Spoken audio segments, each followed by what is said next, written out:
I like going hunting, just me, my hound, and my gun. Chasing them deer, rabbit, and squirrel, now that's my kind of fun. I like going fishing too, I'll go on any whim, looking for the big bass, the crappie, and the brim. Give me a wide open field to walk through. Give me an ocean so deep. I want to ride the longest river in the world, or maybe climb the highest mountain peak.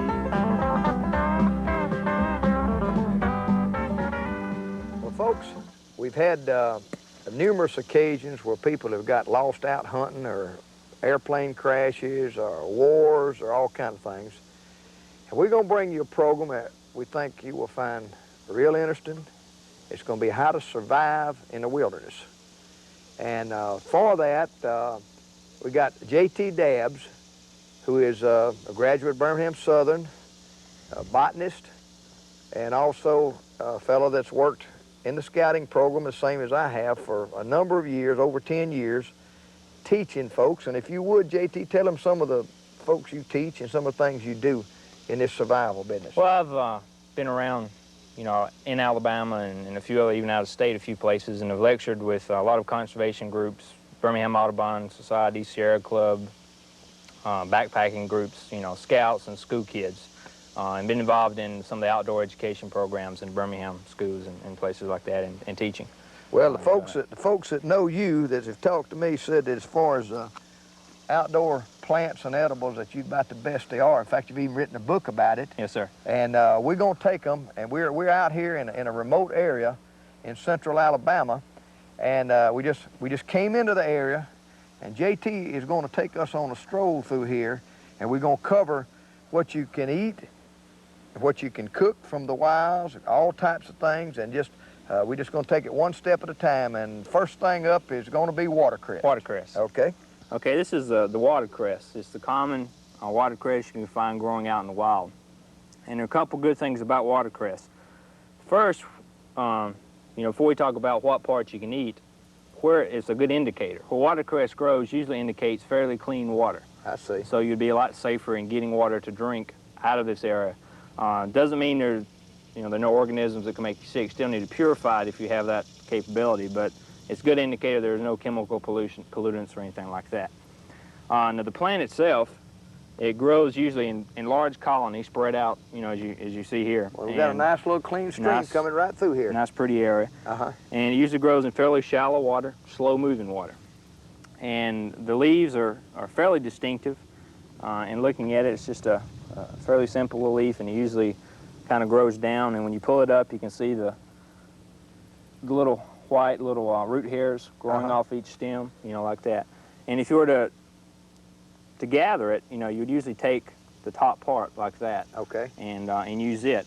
And if you were to taste it, it's got a mustard almost taste, a peppery, radish taste to it. Very tender too. And it's good. In a survival situation, you could eat it raw. I got you. You could cook if you had a way to cook. You could cook it and just cook like it as a turnip green, greens, just right? like turnip greens, and cook it up. It's usually best when you cook it to cook it in water, pour off some of that water and add fresh water and cook it some more where it won't be quite as strong. It's got a slight mint taste to it too. A kind of a peppermint. Turnip tastes a little bit like turnips. That you would grow radishes. Yeah, it's got a good radish taste. It's good. And if you were to use it at home, you know, if you're out and you want to gather or whatever, you know, not in a survival situation, you can use it in the watercress sandwiches. You know, just chop it up, add mayonnaise to it. You could use it in soups, add it to different things like that. I see. One other thing I want to point out on the watercress is that sometimes it's so succulent and it takes up a lot of water.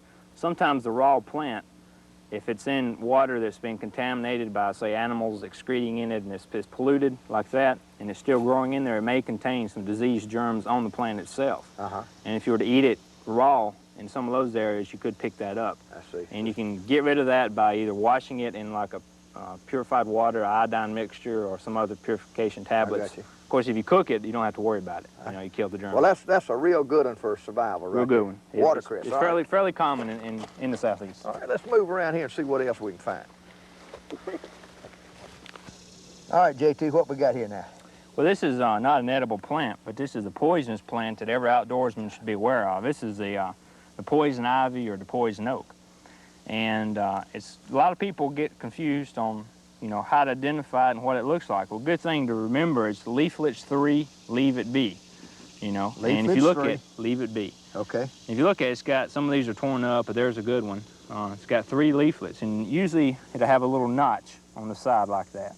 Right there. Right there, yeah, you can see that one there. Uh-huh. And, you know, poison ivy is just a plant, you know, it's not one you would eat by accident, but, you know, when it brushes against you, you get the rash from the toxin. Well, now, you was telling me that most time you're going to get this not necessarily growing up a tree, but on the ground like Yeah, on this. the ground, if you were sitting down, you know, or sleeping or whatever, you might not look at it, or if you bedded down at night, you know, might bed down in some of it, you know, or if you were climbing a tree or leaning up against a tree, you would get it. But sometimes this can get pretty high. All right, so when you're wandering out here, you want to avoid this. Yeah, now, it doesn't bother me at all. I've never had a problem Well, with it doesn't usually bother me either, but, you know, some people it They got bothers real sensitive bad. skin, it'll get them on. And some people it may not bother them when you're young, but as they get older, you know, they change. All right, it's let's move on over.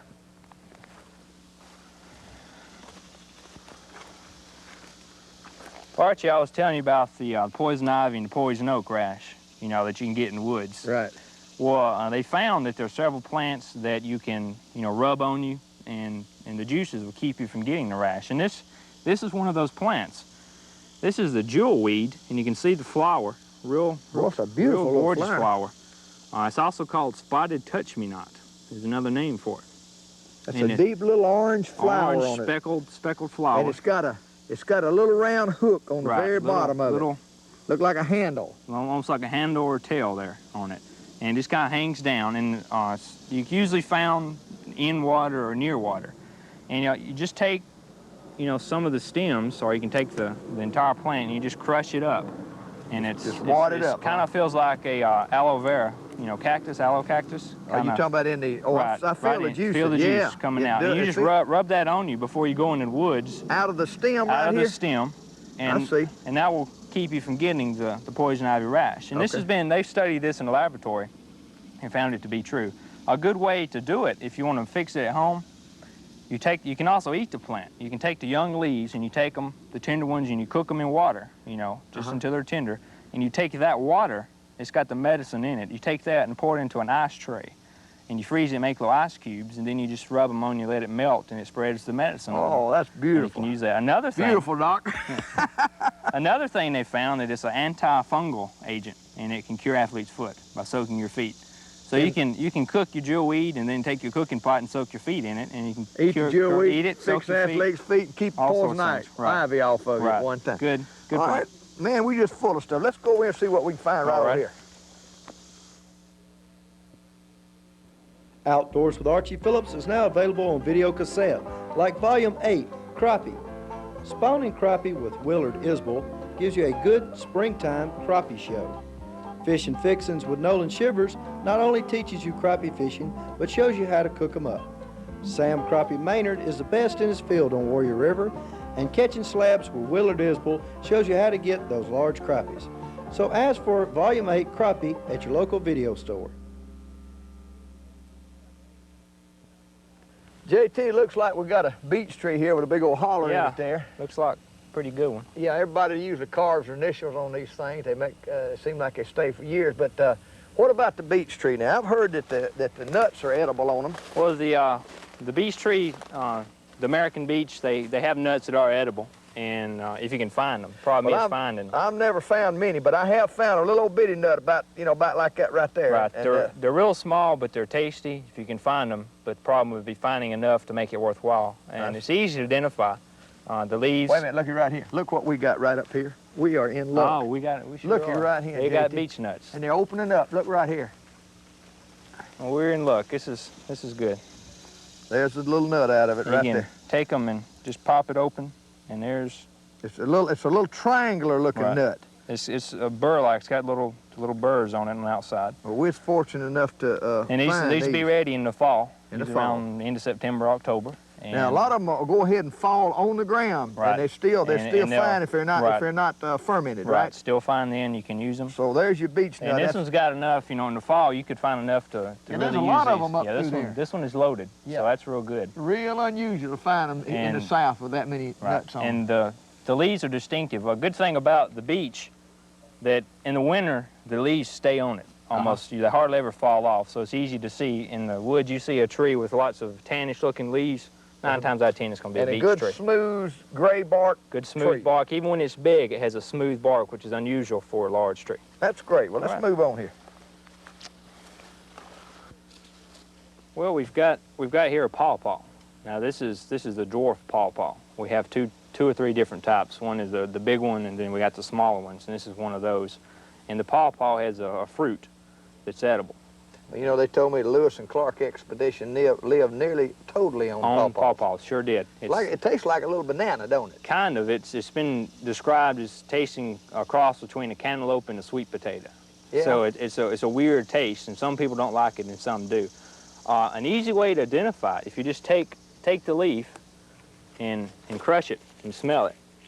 It's got a very strong odor, and it Oh, it smells does. kind of like a tomato plant. It does smell like a tomato. And that's a good way. Smell like a dead ripe tomato that you just pull off. That's of right. And that's a good way to identify it, like Well, that. And that's- so it's a good little plant. If you can find one with lots of fruit. We're gonna you'd try be to good. find one today sometime. Yeah, we can probably find one with maybe some fruit, and they Oh. might find some that are ripe. They ripen in August. I got so you. we might- Outdoors with Archie Phillips is now available on video cassette, like Volume 9, Saltwater. From king mackerel fishing with Jim McDonald to amberjack with Tommy Browning, Red Snapper with Jim McDonald gives you an excellent bottom show, and Redfish at Apalachicola gives you red fishing like you've never seen it before. So ask for Outdoors with Archie Phillips, Volume 9, Saltwater at your local video store or contact your sporting goods dealer. All right, a little wet right in here now. What Yeah, we're looking at here, this JT? is another common aquatic plant you can find, you know, if you're near streams or creeks, and this is the arrowhead. You can see why it's called an arrowhead, the shape of the leaf. It's also called duck potato or wapato, which is what the Indians called it. And in the winter, you dig these things up, and they got these little tubers, and they range anywhere from the size of a pea to a golf ball. And you can use them like potatoes. You can cook them and eat them raw. You know, they're real tasty. Problem is, when they're ready to gather, it's usually cold, and you got to get in the water, in the cold water, and get them. And but the Indians used it a lot, and the Indian women were the ones that gathered it. They would get out and with baskets and get barefoot in the water and shake up This the is mud. a very staple plant that could Yeah, be used. it's real common. It's a major food product by many of the early Indians. See.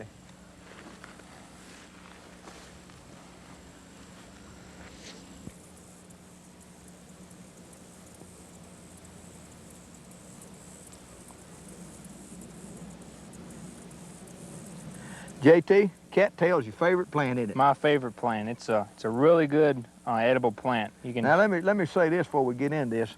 You spent some time studying these things. Tell me a little bit about what you did. Yeah, I've just completed about a 9-month little research project on the cattail, looking at its potential use as a domesticated plant to use, you know, to grow and use as a food. And studies in the past have shown that the starch from the cattail root, and these are the roots, the rhizomes. You can peel the outer covering back on here.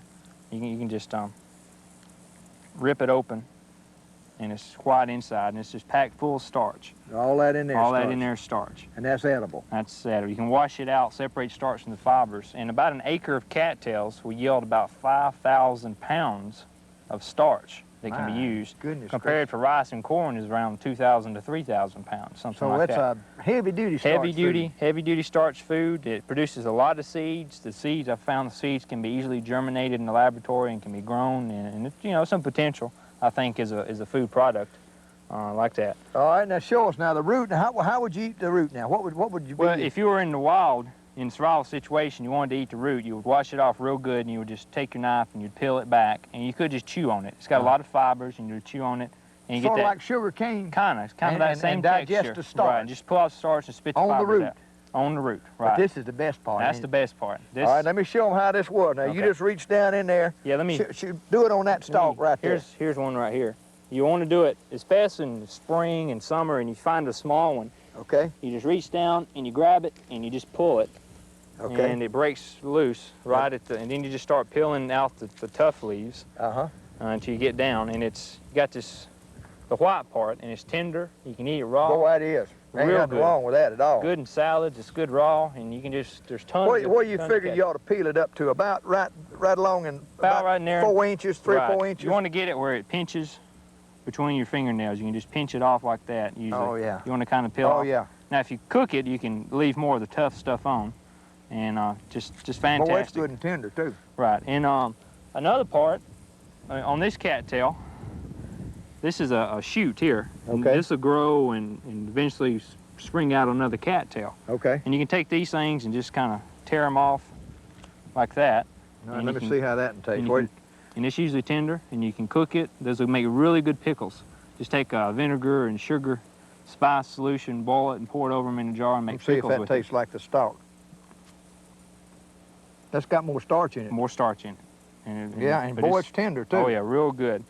Now another thing, that's not all on the cattail. Another thing you can do, if you I see why you call this thing supermarket. yeah, now. this is good. Now this is a seed head. Okay. Now this one's too old here, but these are good. If you were to break this open, you can see all the seeds here. Okay. Now this is good fire starter material. Okay. It's good and dry, and that lights real quick, and it's good to start fires with. Okay. So that's a part that's not edible that you can use. Now Excellent. We're Now, gonna when be the- doing. Go ahead. when these are immature, it's green and it's covered with the husk, and it kind of looks like a little corn on the cob. And you can cut it off and peel it, and it looks like a little ear corn, and you take it and you put it in water and you boil it, and you eat it just like corn on the cob. It's got little kernels and everything. It tastes real good. I've served it to different people, and they couldn't believe it. You just butter it up and taste it. It's real good. Put your little salt and pepper Put a little on salt there. and pepper and season, and then later on, as they mature, when the pollen forms, you can take the pollen, you shake it off in the bag, and then you use it to make bread. Beautiful, gorgeous bread. It's really, really good to eat. And then another thing, the leaves are real good to make baskets and to weave and make containers with, you know, I so see. it's a lot of good things. Well, we don't want to let them forget what you just said there. You caught me off guard. They were going to a fire building. This has got an excellent, fine tender there that Oh, yeah. we may can get into that on building some fires there. Yes. Yeah, all right, that's fine. So Yeah. that's the supermarket Yeah, right that's there. it. This is the #1 plant if you're out and you find these. And the thing about the cattail, it's found worldwide. Worldwide. If you're dropped off and if you're lost in Europe or Africa, Asia, South America, North America, wherever, you're bound to find the cattails, you know, maybe 5 to 10 different species of cattail worldwide, and they grow from temperate regions to subtropical areas, usually in a moist, wet area. When you find them, they're in big colonies, and it's just a really good food. So to any of use. you folks out there get lost and hadn't got anything to eat, if you see a cattail, just park because you're there, right? That's right. That's right. just You quit- found. Really, it's you're as in the good. It's store. as good a survival food as we got anywhere. That's right. You could just set up and just eat away. Good 'Cause food. you never would eat all these That's right. cattails. There's enough cattails for an army right That's here. right.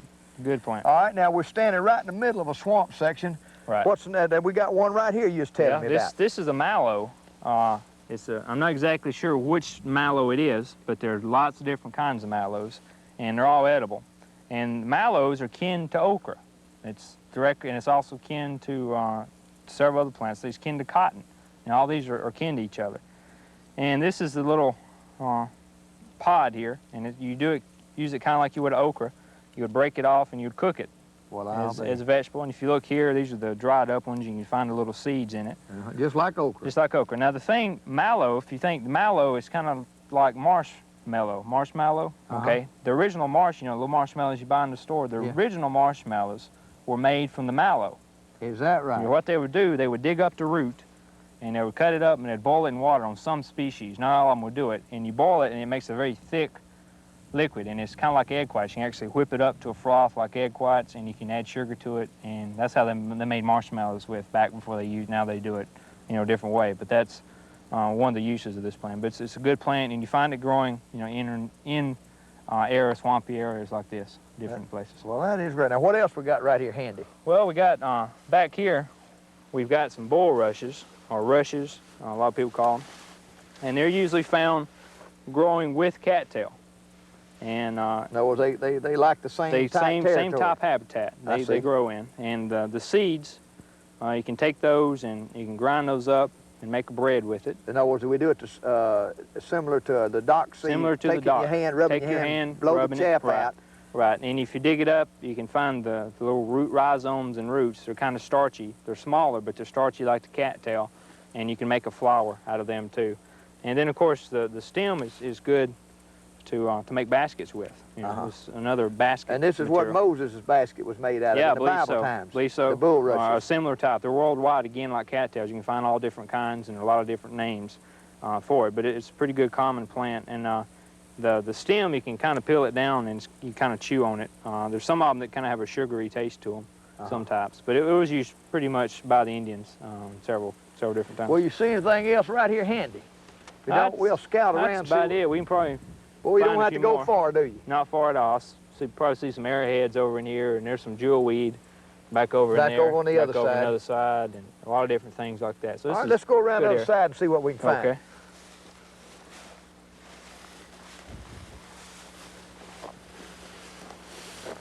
Now, JT, we're in this swamp here, and if we was going to be here a while, need to set some snares.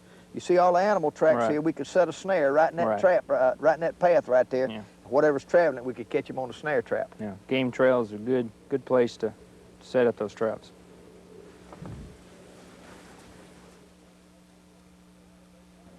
Outdoors with Archie Phillips is now available on video cassette, like Volume 10, Rabbit Hunting. Rabbit hunting is a Southern tradition that will teach you good gun handling techniques. Melvin Stewart has a pack of beagles that will know how to keep those cottontails moving.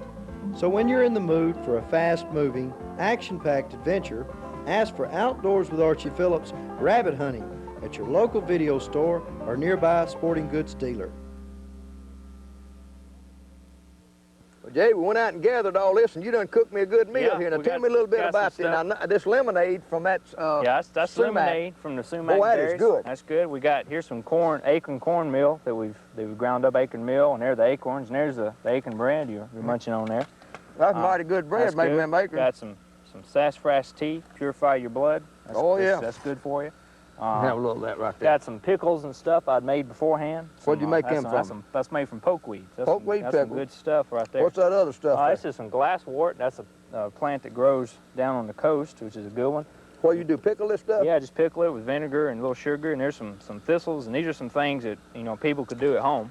Well, that's and great looking now. at and stuff Jay's like written that. a Alabama Wild Edibles book, and we're going to come back in a minute, a little while, and give you the information on how to order it from him. He's done a fabulous job, cooked a fine meal here. Try one of those mallows. Those Yeah, are these good. Try Milos them are now. fine. These Those are the good. ones that look just like baby okra. Baby okra, right. And folks, we've had a good time out here with J.D. Dabbs from down there at Hueytown, in it, JT? Hueytown Concord. Hueytown Concord, down and that he area. knows his stuff on survival and wild edibles. And y'all stay tuned again next week for some more Outdoors with Archie Phillips.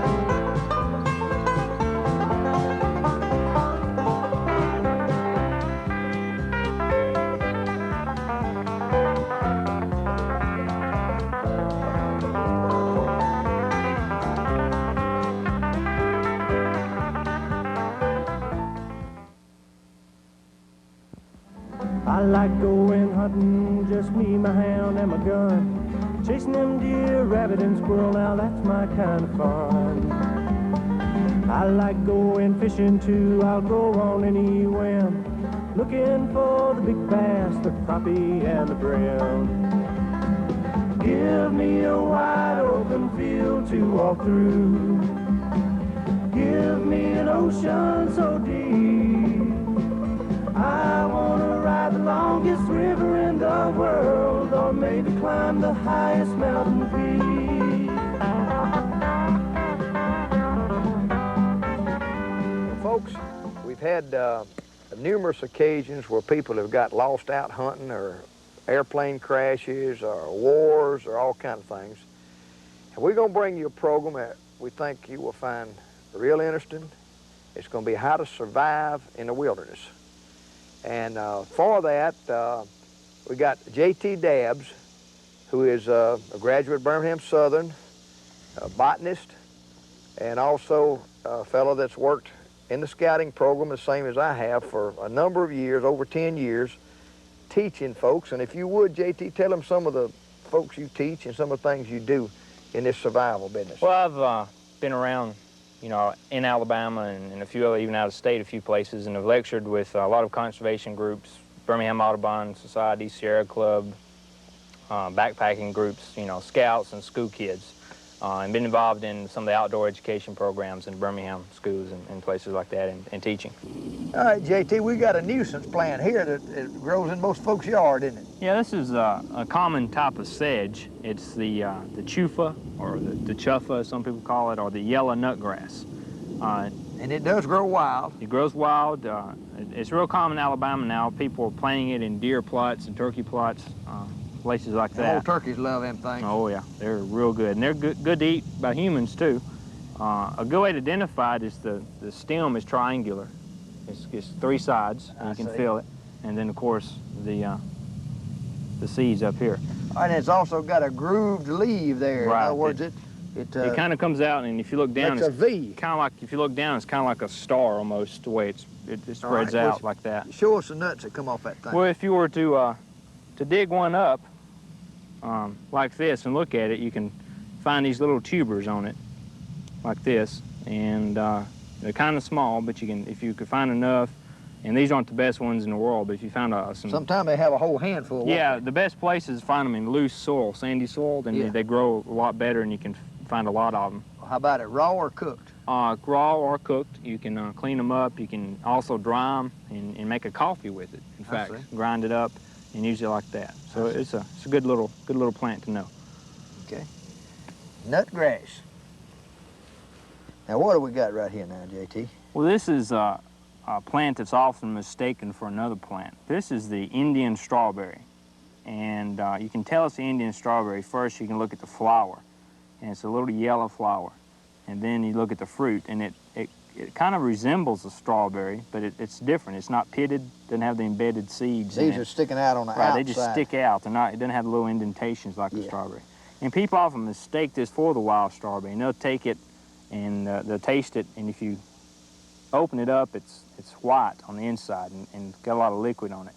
And people have eaten these, but it really doesn't say anywhere that it's an edible plant or anything, So we just bringing it, we just passing that on for information. Right, because people confuse it and they'll eat this and they'll say, well, wild strawberries are not any good. Well, in fact, if you do find a true wild strawberry and you look at it, it has a white flower instead of the yellow flower. And the berry, it looks like a miniature domestic strawberry, and it's just packed with flavor, real good. And if you find a lot of them, then you can a really good fruit to use in a survival situation. I got you.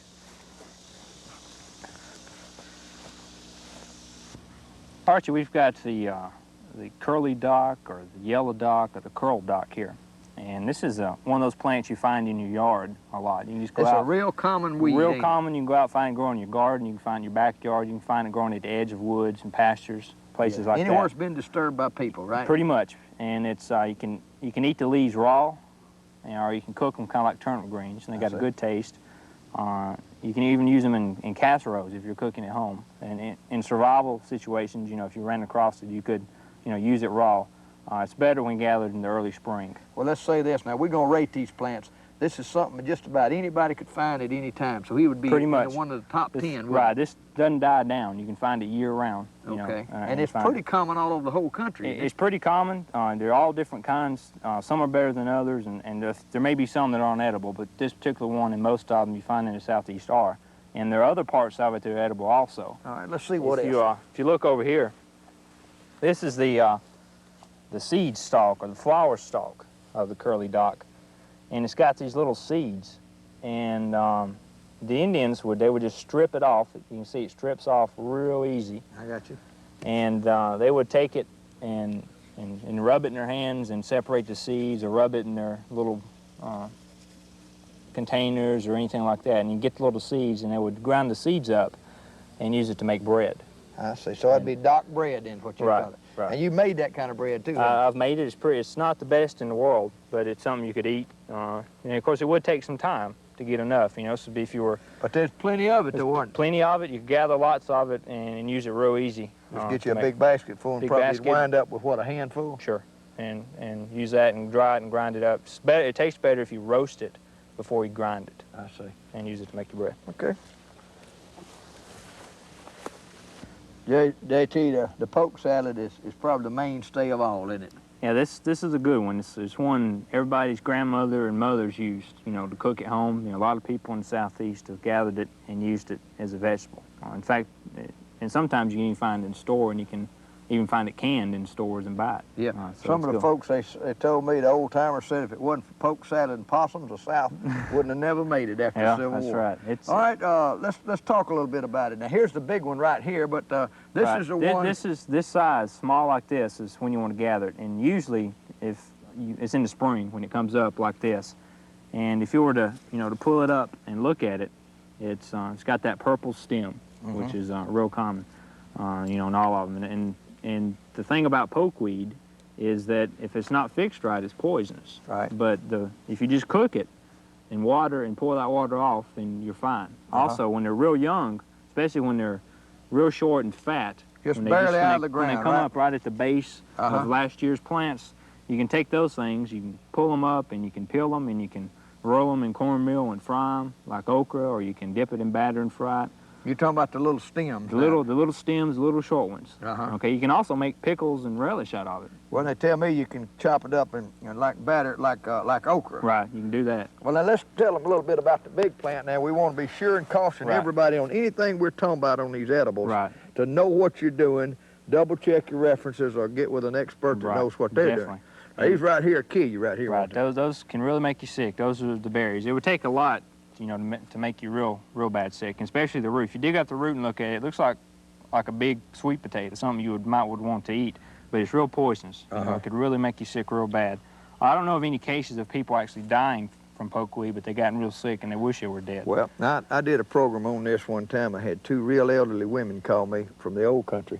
They said they took these ripe berries and made a poke wine, and both of them had crippling arthritis, real bad. And they said that they would take 2 spoonsful of the wine per day, and it just virtually eliminated their arthritis. Right, yeah, there are lots of medicinal properties attributed to the pokeweed. And, you know, a lot of plants... Now, birds eat them and it don't bother them. Birds eat them, and that's one thing to remember. In survival situations, people say, well, you know, maybe I can see what an animal eats and then I can eat it. But that's false, because a lot of animals will eat things that are poisonous. Take the box turtle, for instance. It will eat poisonous mushrooms. And don't even bother them. And it doesn't bother it at all. In fact, you could eat that turtle that's eating the poisonous mushrooms, you might could get sick too, and possibly die. So you need to be careful in survival situations, seeing what animals eat, you know. Just eat what you know that's Now, you edible. was telling me also we could cut this, and of course, you can tell that's not real tender on that coarse of plant, Yeah, see? this is too coarse. You wouldn't want to eat this. Okay. All right, let's move on out here and find us something else.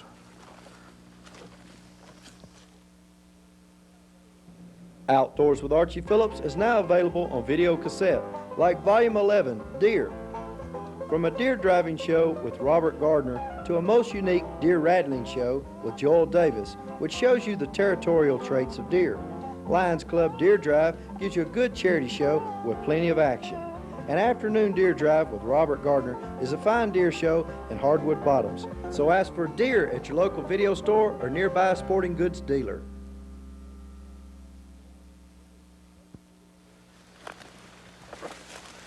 These old tall weeds, they not fit for nothing, are they, No, JT? but here's a good one right here, though. All right, what's that now? This is the Solomon seal.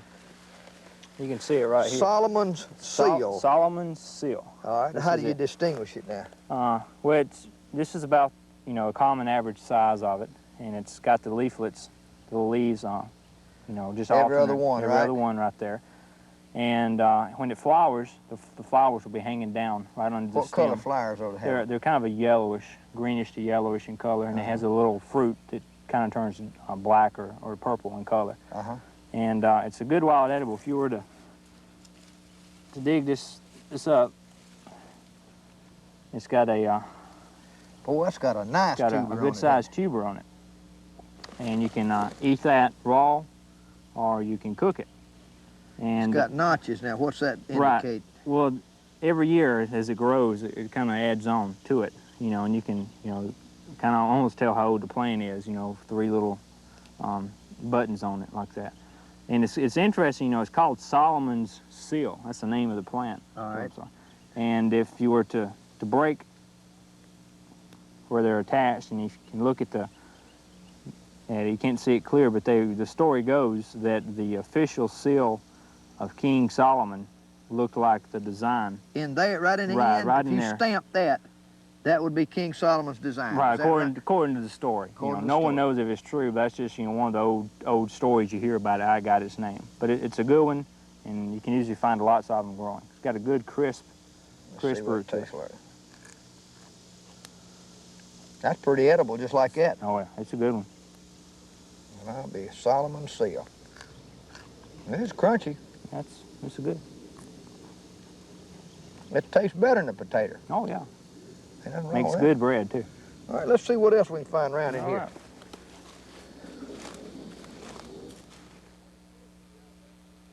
Outdoors with Archie Phillips is now available on video cassette, like Volume 12, Deer Hunting Techniques. Dr. Bob Shepard has taken over 370 deer by observing deer habits throughout each season. Bob demonstrates how to use map, wind direction, and feeding habits to predict just how a particular buck will use funnel areas to move from one plot of land to another. He also shows how to choose a tree for your stand and how to approach that tree with different wind directions. So ask for Deer Hunting Techniques at your local video store. And JT, these old walnut trees is always a good source of food too. Yeah, that's a pretty common tree, you know, around old home places, edge of pastures, different places like that. It's got a pretty distinctive leaf. This is a compound leaf. If you know, this entire thing is considered the leaf. In other words, And then each it of takes these, all that to make it be called a compound. right, and all these are the leaflets on it. But I it's fairly common. It's got a good nut on it. Yeah, that and you they're can eat. hard as the devil to bust. You can bust them with rocks. This is a nut after it's had the pulp off of it. And Right. interesting thing about this pulp, JD, you can take that pulp, the green ones, right off the tree, Right. and they got that thick pulp on them. You put them things in a bag, or you can sit up on the bank near a little pool of water and take a stick or something and pulverize that pulp. And there's something in that pulp that coagulates the blood in fish gills. Mm-hmm. And the Indians used to pulverize them, and it would come up, and it'd turn them up, and they could go pick them up, and they had the fish. It was similar to a rotenin that they use in farm ponds today. Huh. Works real good. There's another. good. You said the Buckeyes is good for that Right, too, didn't you? Buckeye's good for that. What's too. in the Buckeye that makes them do that? I'm not sure. It's a chemical in the seeds and in that. Maybe a very similar to the one in walnut. I'm not sure. I see. But Indians used it a lot too. You know, I see a big old persimmon tree right over here. Let's Sure go is. get it. That's a good one.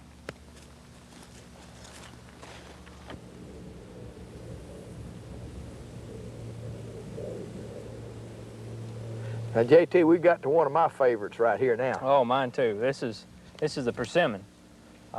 Just a common persimmon you find. Look at that big growing old out. fat one right Yeah, there. these are good ones. Yes, sirree. Now you wouldn't want to eat them like this. Now, you want You to know. tell our folks what happens when you take Well, a bite of one. When you take a bite, your mouth Go. puckers up real bad. You know, you just dries out. It's just horrible. You wouldn't want to do that at all.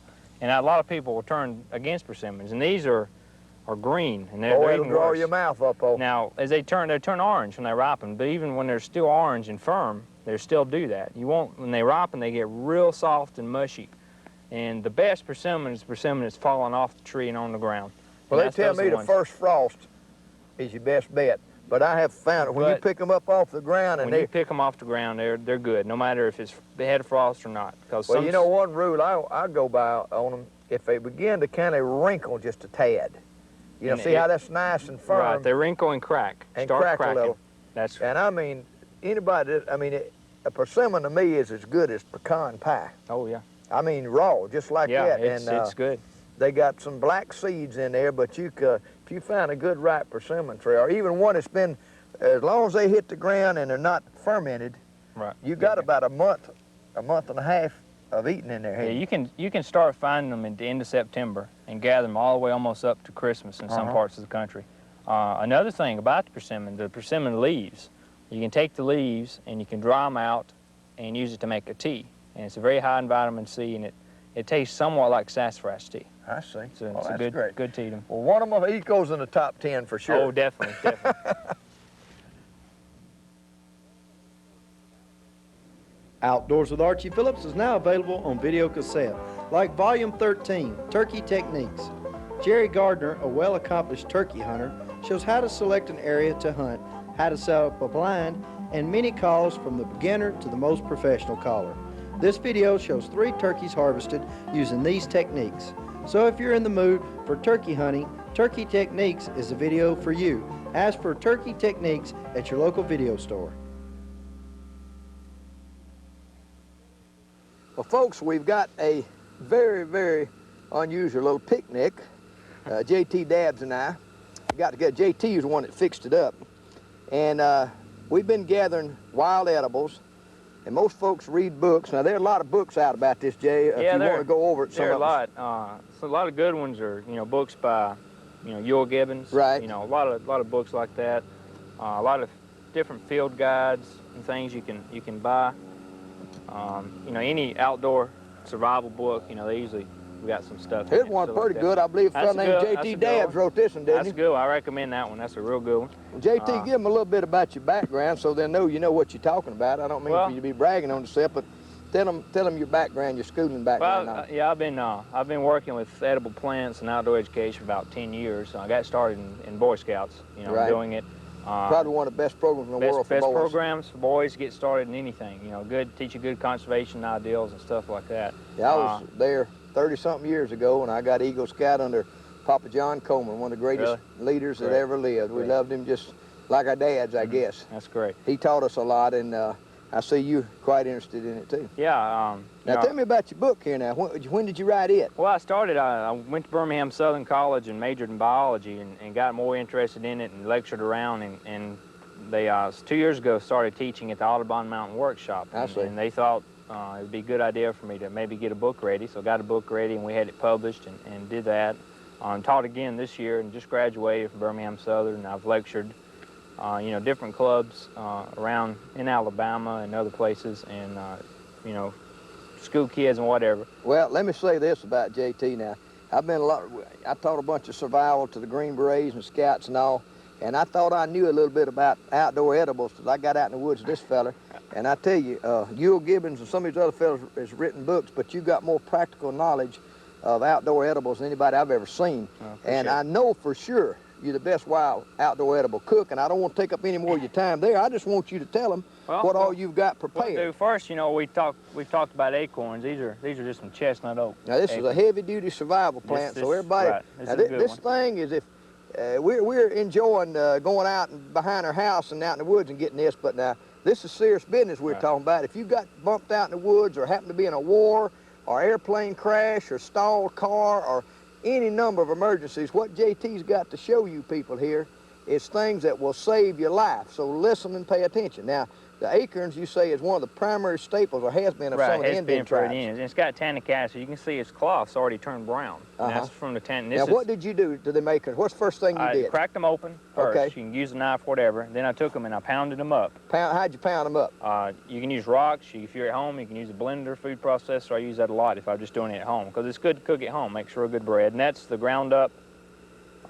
acorn meal there. Okay. Okay. Now what we're going to do with it? You just put in a piece of cloth, something like this, and you've got a pot of water boiling, and we'll ease it over into the water. Okay. And leach out some of it. And you put it in the water like this, and you just you press on it. You're squeezing it, right? You just squeeze it, and you can see. That's pure tannic acid. Pure tannic acid, that brown liquid.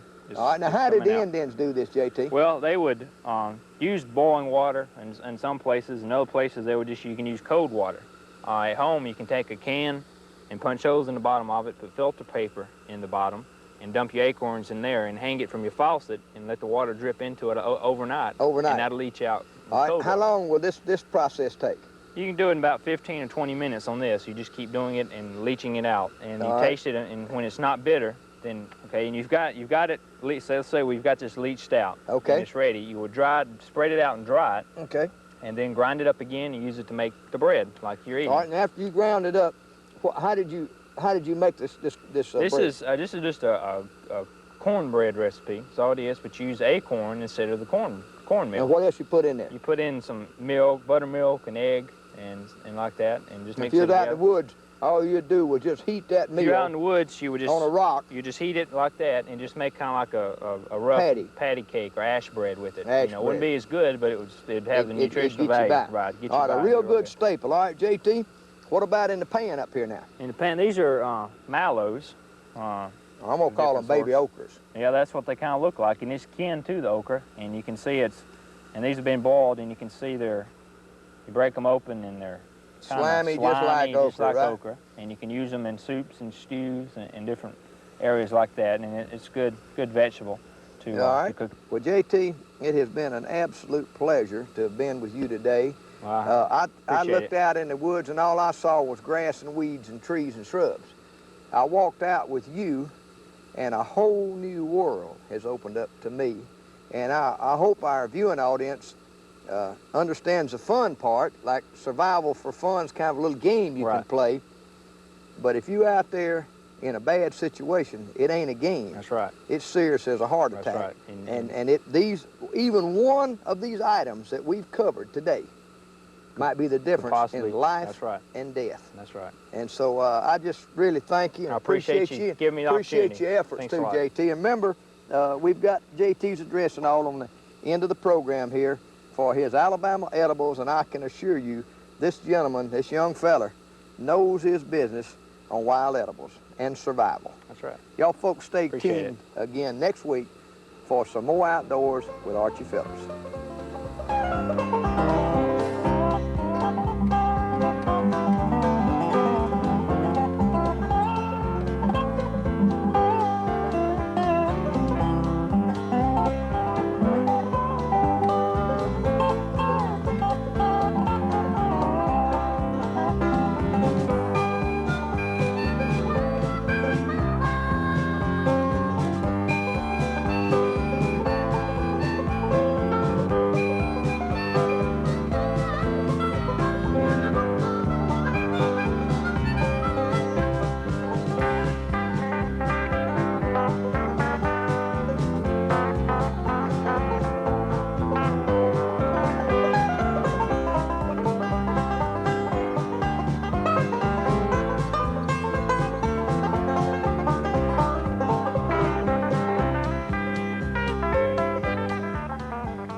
Well, I like going hunting, just me, my hound, and my gun. Chasing them deer, rabbit, and squirrel, now that's my kind of fun. I like going fishing too, I'll go on any whim, looking for the big bass, the crappie, and the brim. Just give me a wide open field to walk through. Give me an ocean so deep.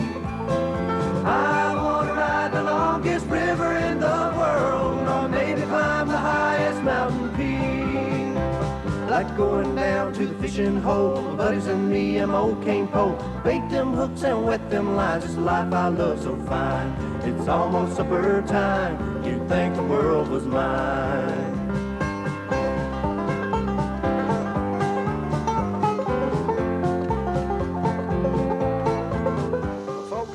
We've had numerous occasions where people have got lost out hunting, or airplane crashes, or wars, or all kinds of things. And we're going to bring you a program that we think you will find real interesting.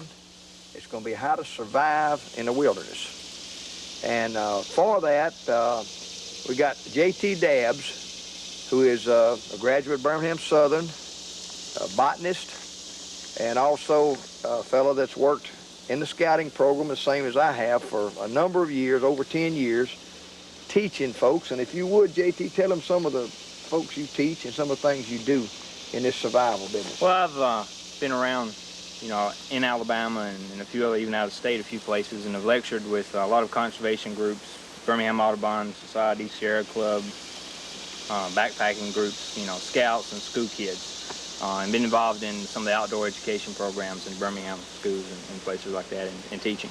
Well, the folks that know you that have talked to me said that as far as outdoor plants and edibles that you're about the best they are. In fact, you've even written a book about it. Yes, sir. And we're gonna take them, and we're out here in a remote area in central Alabama, and we just came into the area, and JT is going to take us on a stroll through here, and we're gonna cover what you can eat, what you can cook from the wilds, all types of things, and just we're just going to take it one step at a time. And first thing up is going to be watercress. Watercress. Okay. All right, JT, now what we got here now? Okay, this is the watercress. It's the common watercress you can find growing out in the wild. And there are a couple good things about watercress. First, before we talk about what parts you can eat, where it's a good indicator. Where watercress grows usually indicates fairly clean water. I see. So you'd be a lot safer in getting water to drink out of this area.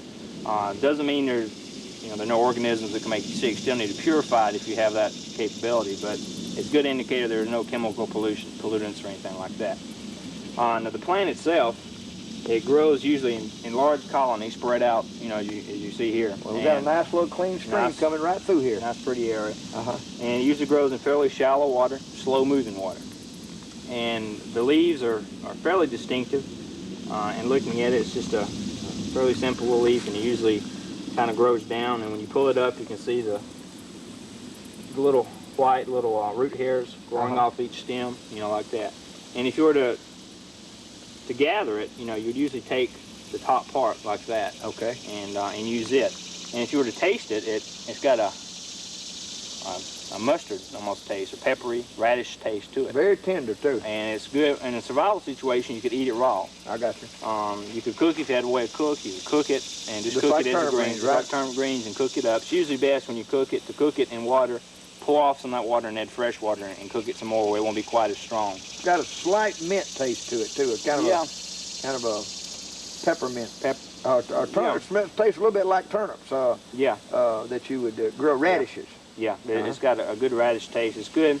And if you were to use it at home, if you're out and you want to gather or whatever, not in a survival situation, you can use it in the watercress sandwiches. Just chop it up, add mayonnaise to it.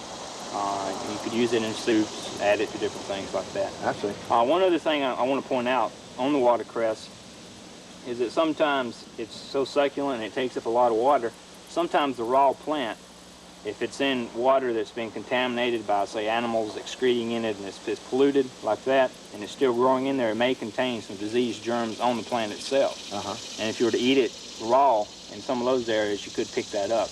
And you can get rid of that by either washing it in like a purified water, iodine mixture, or some other purification tablets. Of course, if you cook it, you don't have to worry about it. You kill the germs. Well, that's a real good one for survival, right? Real good one. Watercress. It's fairly common in the Southeast. All right, let's move around here and see what else we can find. All right, JT, now this is a what now? This is the Asiatic dayflower. It's not real common, but you can occasionally find it growing near a stream. A lot of people plant it. These flowers are a little past their prime. They're kind of old, so it's. It looks like a little butter bean they're coming out of. Yeah, it's a pretty little flower. And the leaves are what you eat in the early spring. Is this part of it right here? No, that's a different one. That's a different one. This is it, the big one. This right here. Right, right here. And you would, in early spring, take the leaves and use them raw. You in a salad or something. But it's Asiatic dayflower. Dayflower. Right. Well, that's fine.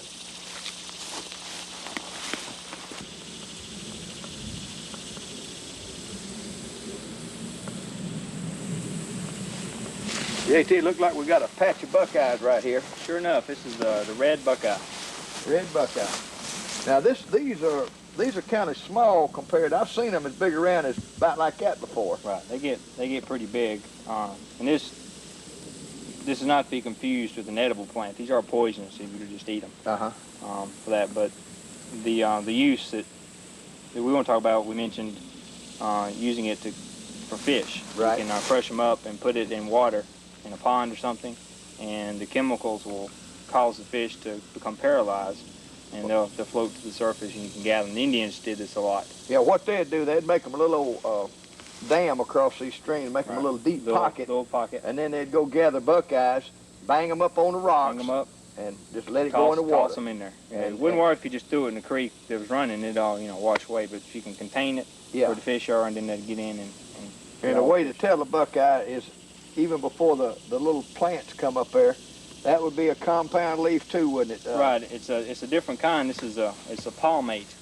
because it's all spread out like that from a central area. All the leaves are attached like that, and it's a palmately compound leaf. I see. Okay. And I see back behind us here, we've got some honeysuckle. And of course, in some of my manuals, they said the small leaves are edible, cook them like turnip greens. But when you get them up this side here, that for sure wouldn't be very edible at all. But that wouldn't be in the top bunch we talking about. No, it's I've never even seen it mentioned hardly in the book or anything. Yeah. It's way down there, but it's excellent for deer. Yeah, they love the stuff. Okay, cool. JT, we got a world of stuff right in this one little old spot right here. But sure do. Let's most especially bear down here. Now this is plantain. Right, plantain, common plantain. And you can take the leaves of these and you can eat them raw, or you can cook them like that. Okay, now most of this, after it gets up, it lays out flat on the ground. Just about everybody got some of this in the yard, right? Sure, it's real common. Now that it puts up its flower stalk, and you can gather the seeds, and you can grind those up and make a flour with it. Make bread with that. All right, now right here, we don't have it blooming, but we want to show it. Yeah, this is the common dandelion that you can find growing in fields and yards and places like that. The leaves can be eaten in the spring when they're not bitter. When they're real young, you can eat them raw. As they get older, you need to cook them. The roots can be dug up. You can roast them and dry them and grind them up and use it to make a coffee. The young flower buds can be eaten raw or cooked. The flowers can be eaten raw or cooked. They're real good dipped in batter and fried. And if you were to take the dandelion and pull it up just a little bit. You didn't get the root that time. Yeah, you want to pull it up above the root, and you can see the white part of the stem. You can cut that part off and cook it as a vegetable, as a tender part on the big ones, and use it, and it's real good. Well, now see, here's another one that I want to talk about that leaf a minute. Look how jagged looking it is. It's if you look into the history of the dandelion, the name of it, it translates to lion's tooth or something like that, and that's because of the jagged edge. Is from a French term. I see. Apparently, and that's kind of how it got its name like that. All right, now we're still in the same little old place right here. We ain't even moved 2 feet, have we? Right, this is just a clover, just a common clover. All sorts of clovers, your white clovers and your crimson clovers, and all those are edible. They're a little bit tough. You have to kind of boil them in salted water till tender, the leaves, usually in the spring, and eat them. Also, the best part of the clover is the flower. I don't see any flowers right around here, but the clover flower, you can dry it and you can grind it up, use it to make bread. It's a real good bread, or you can use it to make a tea, kind of an herbal type tea. It's got a really good flavor to it. Well, in other words, in just one little place, once you recognize these plants, there's a nutweed right yonder, nutgrass right there. See that little small one? Yep, sure. Of course, there wouldn't be a tuber on that one. It's too little. But the big ones, they got them tubers that. And just all kind of stuff. Well, we'll move on around and see what else we can find. Okay.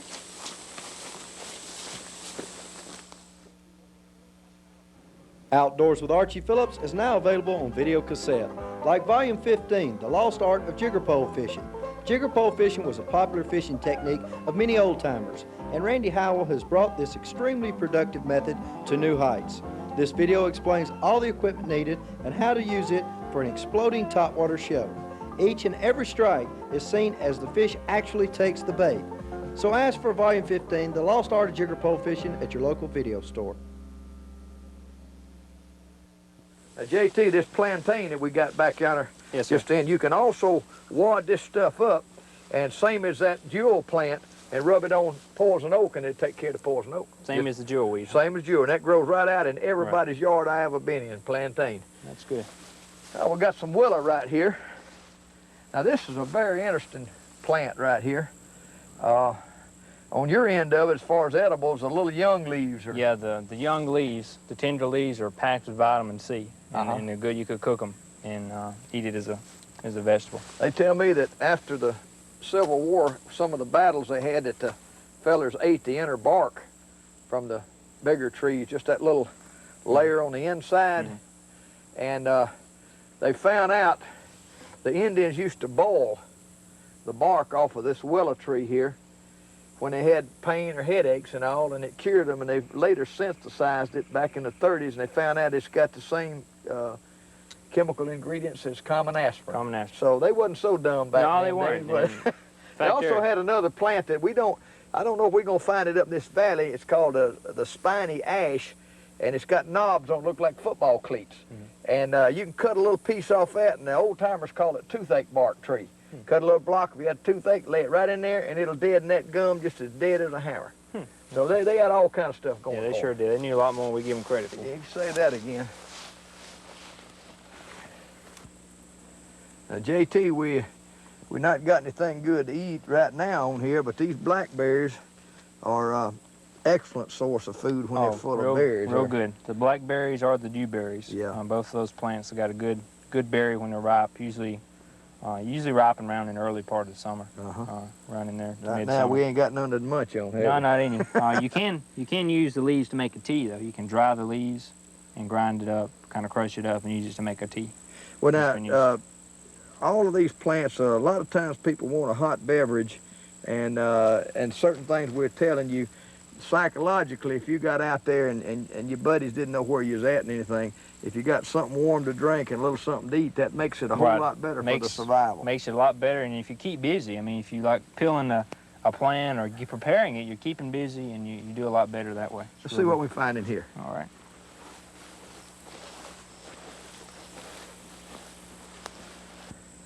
All right, now, JT, this looks like a ground cherry, but you said it ain't. Yeah, this is a little different from the ground cherry. Looks like little tomatoes on there, don't it? Yeah, it's kin to the tomatoes, and the tomatoes and potatoes are both in the nightshade family.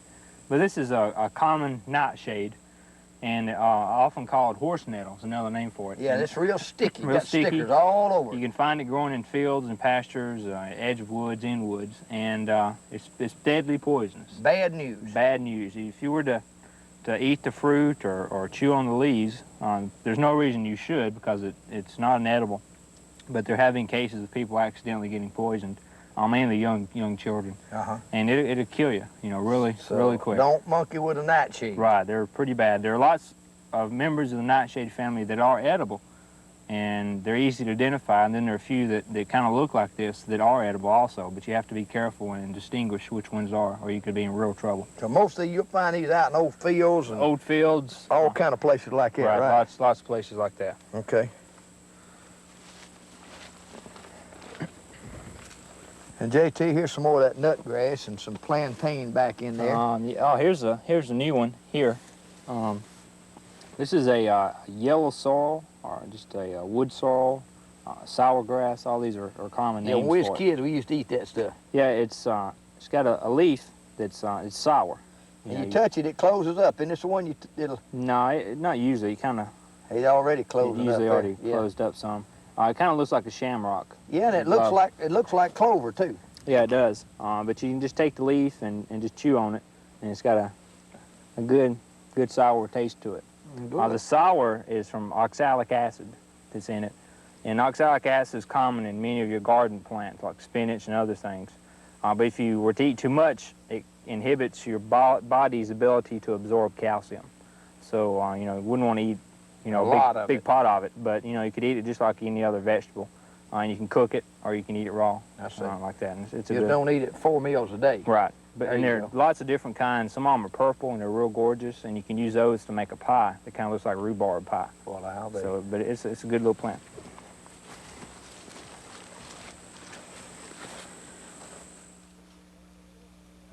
Outdoors with Archie Phillips is now available on video cassette, like Volume 16, Catfish.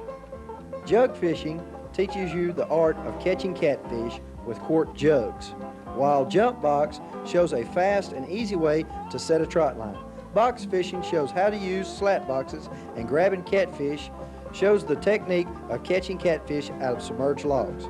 So ask for Catfish at your local video store or nearby sporting goods dealer.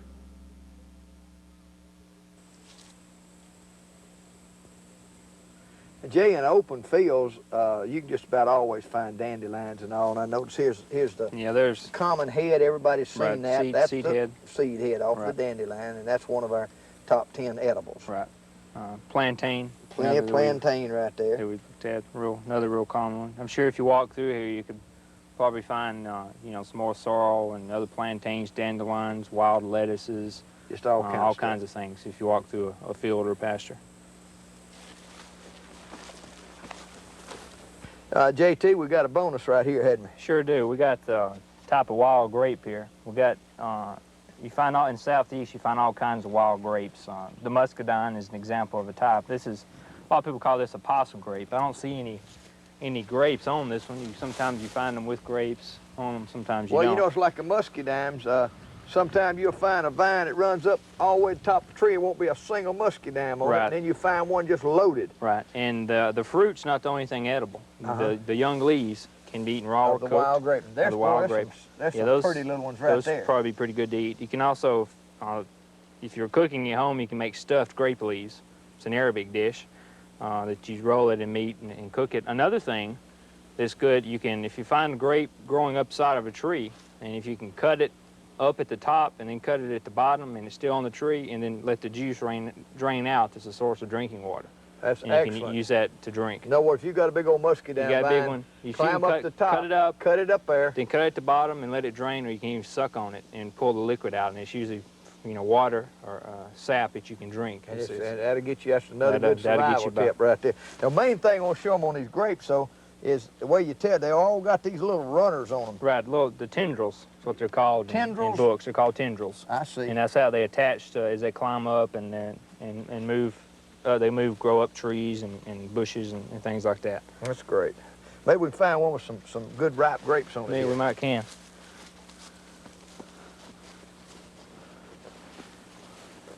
Now, JT, here's a look-alike plant that ain't worth a hoot hardly for nothing, is it? Right. This is the arum.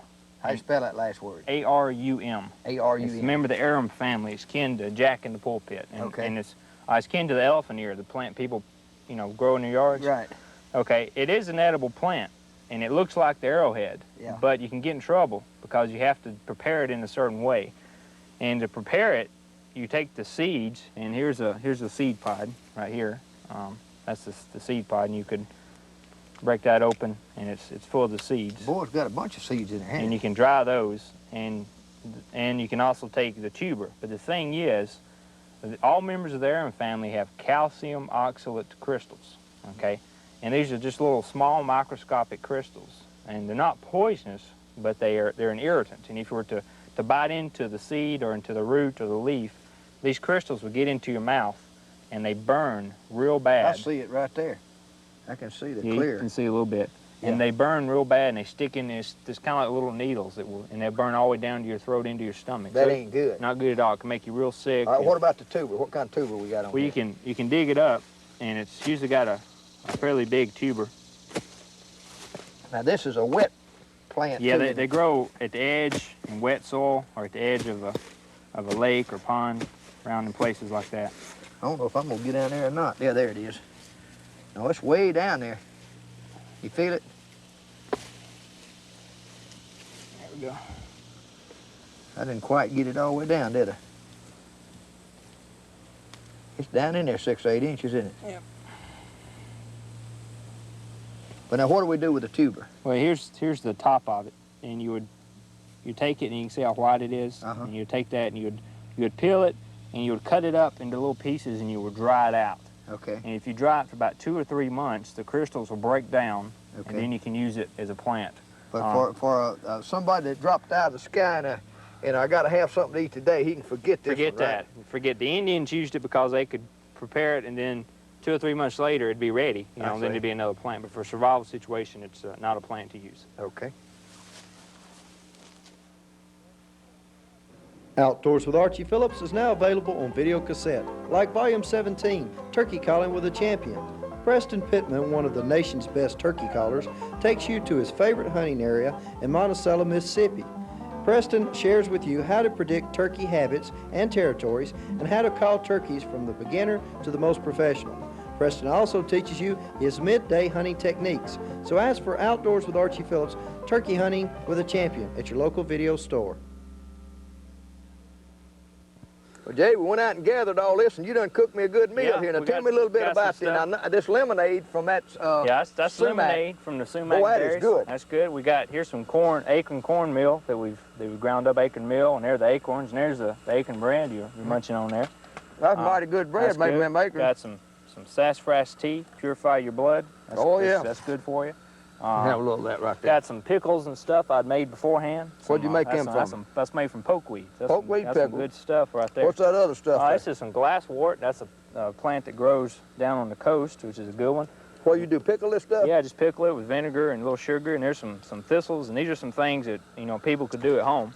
Well, that's and great looking now. at and stuff Jay's like written that. a Alabama Wild Edibles book, and we're going to come back in a minute, a little while, and give you the information on how to order it from him. He's done a fabulous job, cooked a fine meal here. Try one of those mallows. Those Yeah, are these good. Try Milos them are now. fine. Those These are good. the ones that look just like baby okra. Baby okra, right. And folks, we've had a good time out here with J.D. Dabbs from down there at Hueytown, in it, J.T.? Hueytown Concord. Hueytown Concord, down and he knows his stuff on survival and wild edibles. And y'all stay tuned again next week for some more Outdoors with Archie Phillips.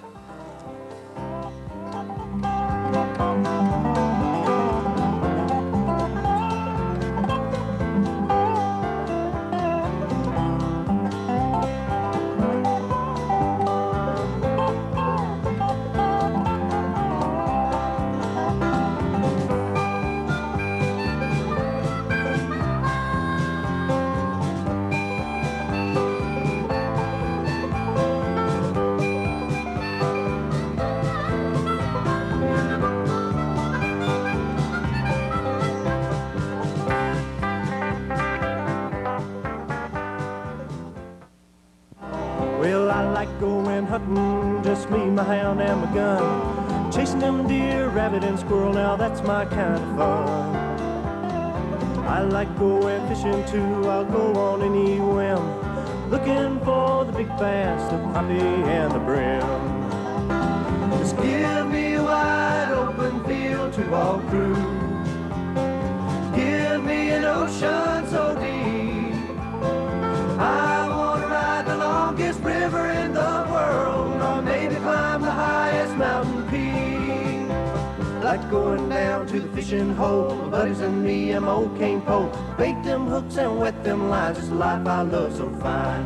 It's almost supper time, you'd think the world was mine.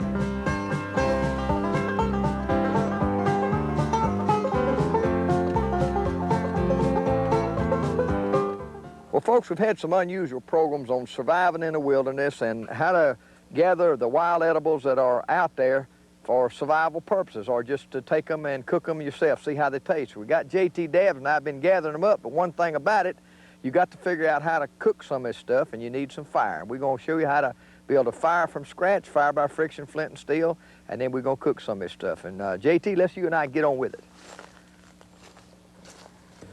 I want to talk a little bit now about survival and fire building, and we're going to go to one of the commonest type of methods. Only one problem with you got to have charred cloth to start with, and I'm going to show you how to get the charred cloth in a minute. But first of all, you got to have something to catch your fire in, which is we call it a tinder. And Jay, you and I both agree that the inner bark of the cedar tree, that real dry good. peel off stuff, and you just keep shredding it, shredding it, shredding it, Right. and it gets hair-like. Right. Also, you can take that top off of the cattail, and it just shreds right off, and it just makes you a bed, which is a real fine tinder, and we put that right inside there. Now, one of the best materials is an old T-shirt or something, and you can take it and char it like that right there, or anything made out of cotton that you can char, and you just take a piece of flint, and one way we do it, we just kind of direct, almost like a cigarette lighter, just take it like that and take an old piece of file or a knife or anything and just fire it down in there. Now it's caught. The char's caught now. I place it right in there. It hit right there. You see it burning.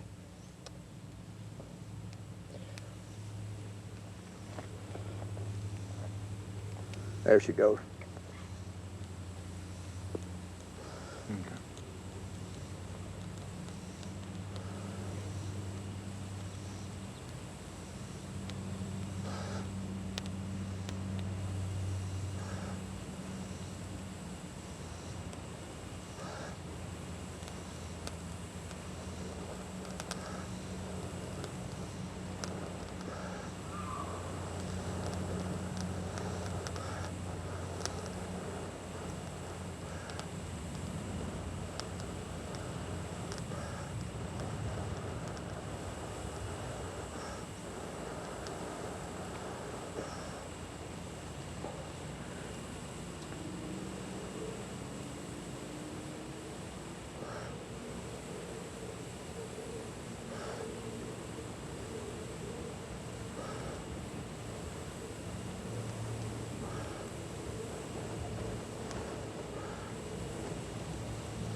There's your fire.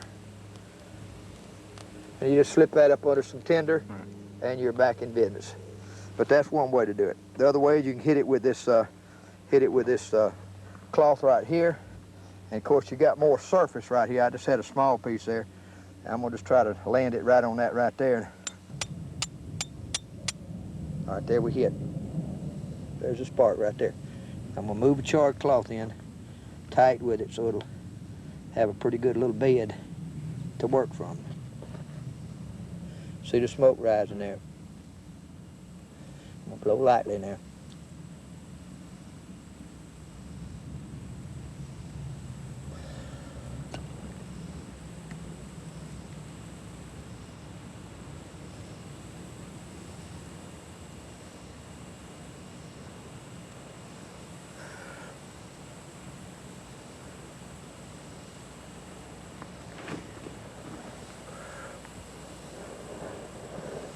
And there's your fire.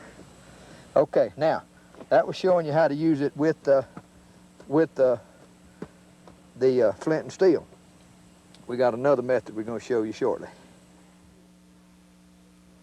Outdoors with Archie Phillips is now available on video cassette, like Volume 18, Louisiana Duck Hunting.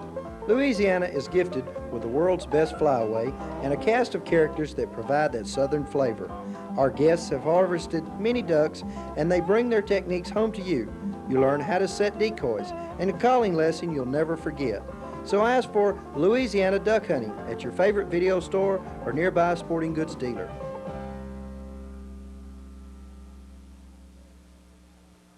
Now, you know, a lot of folks say, well, if you got charred cloth, how in the world, where would you get the fire to set the charred cloth?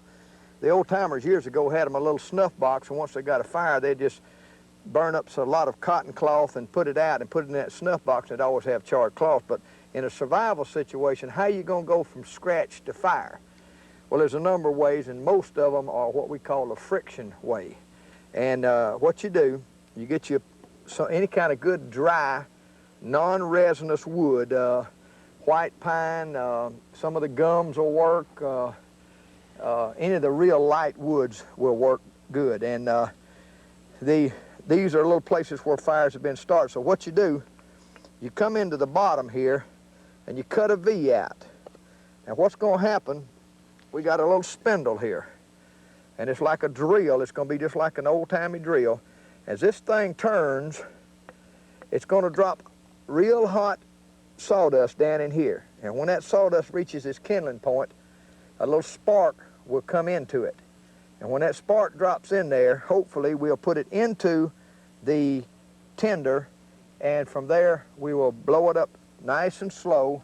Here's our tinder. Now the tinder is composed of, there's all kind of stuff to use. I particularly like the shredded up stuff off of cedar trees. Works real good. And so with a friction fire, it's the quickest way to go from nothing to something. Now once you get the fire, you can char an old undershirt, any kind of cotton type material, and make you some charred cloth and keep it in a dry place, and then all you got to do is have a piece of metal and your flint. You can go with flint and steel and it's real quick. But to start off from scratch, this is what we call a friction fire. Now we're going to place our fireboard into our tinder, like right there.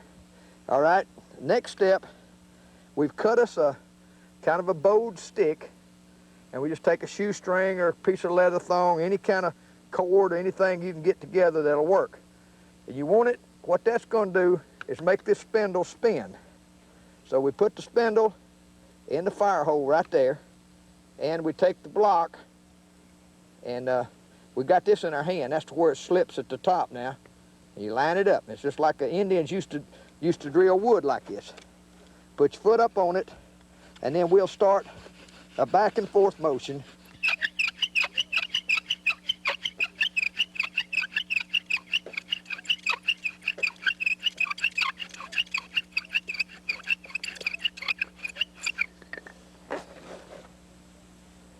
All right, she's catching up now. See the little smoke? Yep. Tap it out there. There she comes. There you go. Light blow.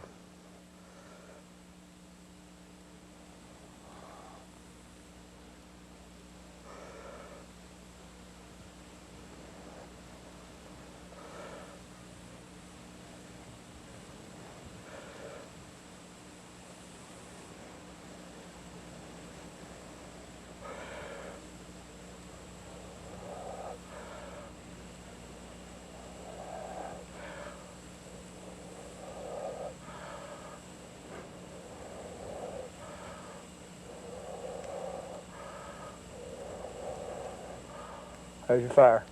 All right. There's your fire, right at the top. That's the way you do it the hard way, Yeah. with friction.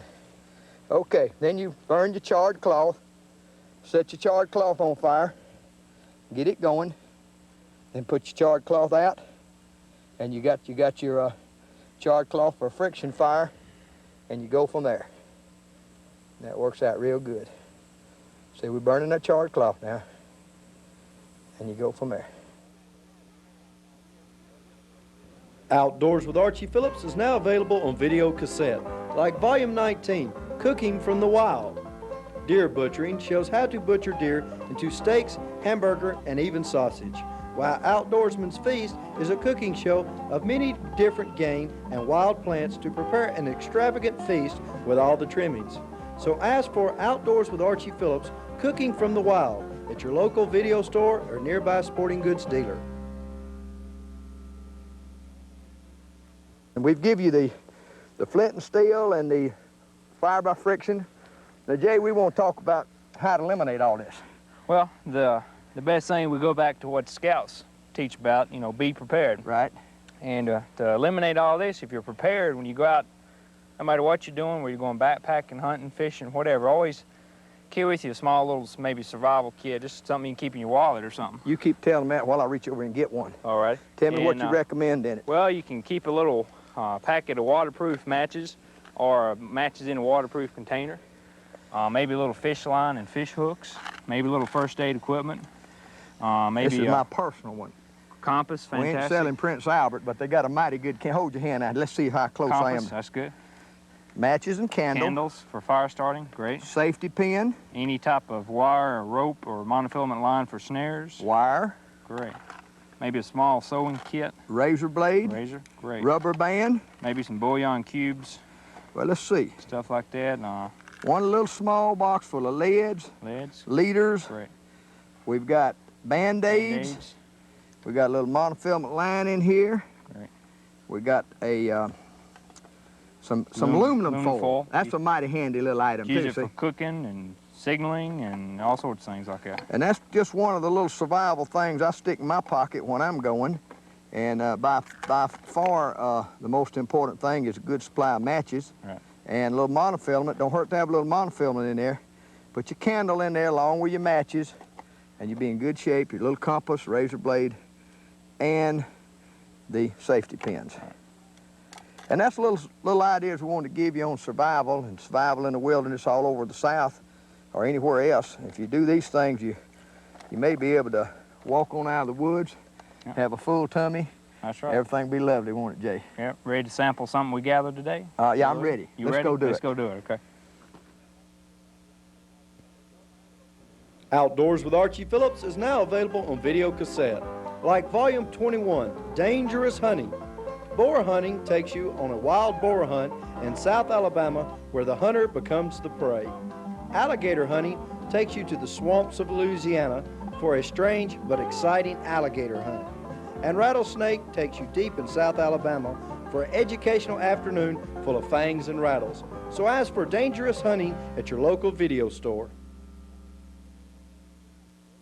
Well, folks, we've got a very, very unusual little picnic. JT Dabbs and I got together. JT is the one that fixed it up. And we've been gathering wild edibles. And most folks read books. Now, there are a lot of books out about this, Jay. If you want to go over it, there are a lot.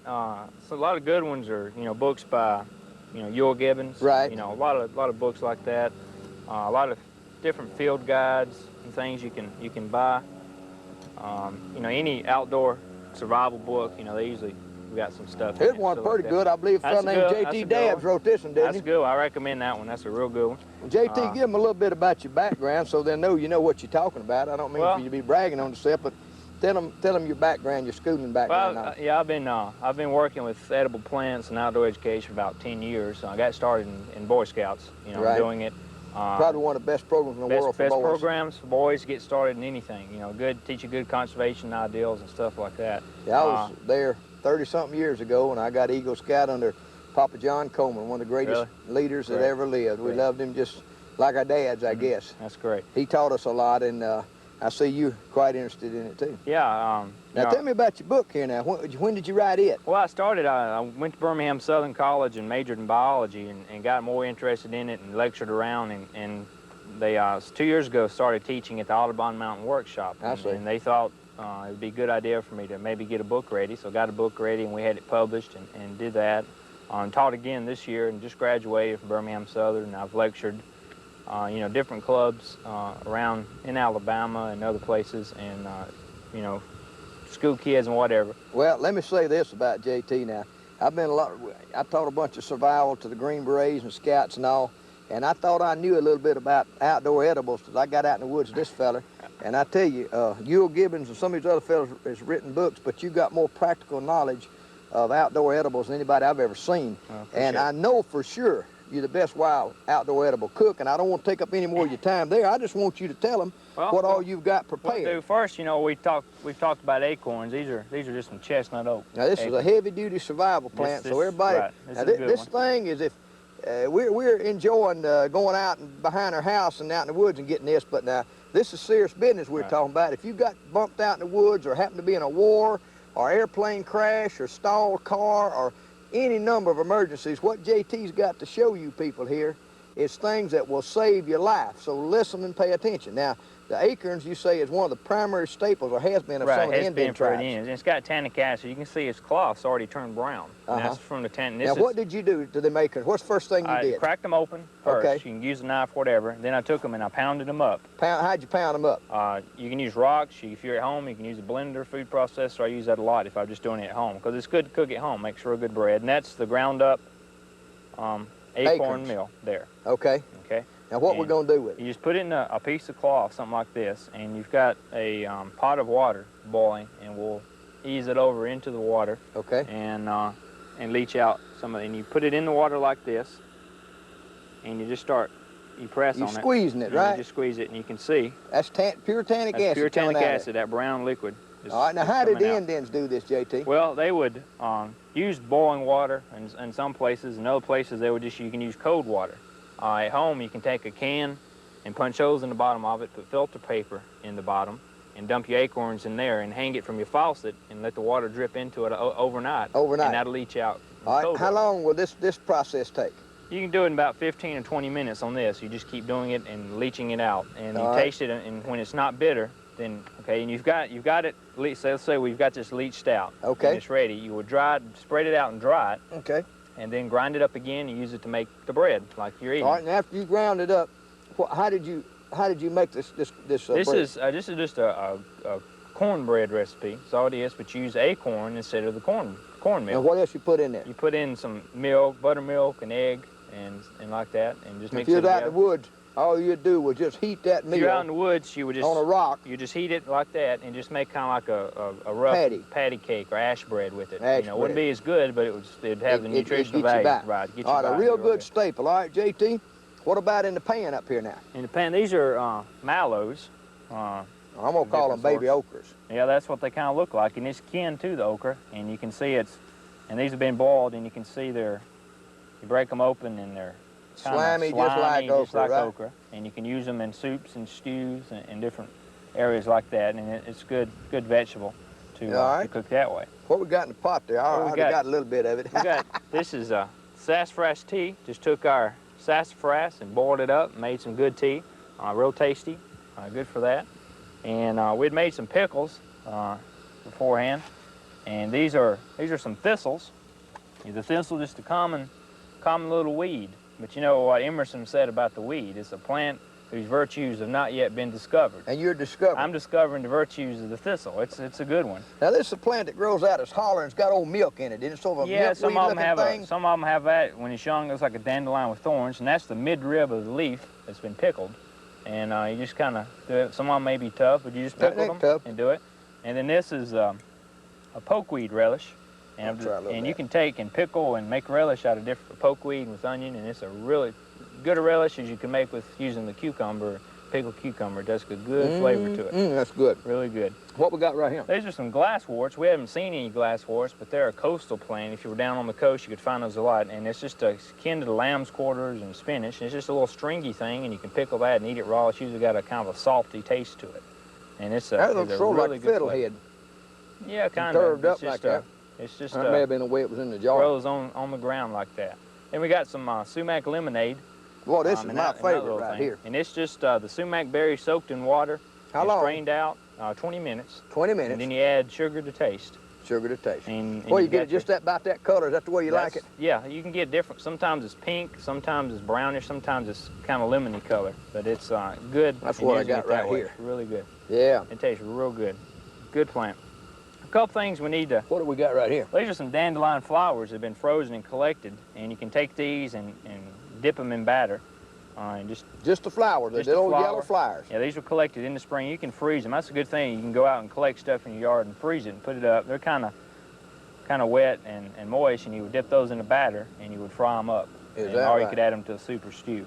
And one thing we need to remember, you know, when we're gathering edible plants, we need to make sure we know what the plants look like. You know, make sure, you know, like talk with someone, you know, like talking with you or with me or somebody else who knows the plants. You can look at that.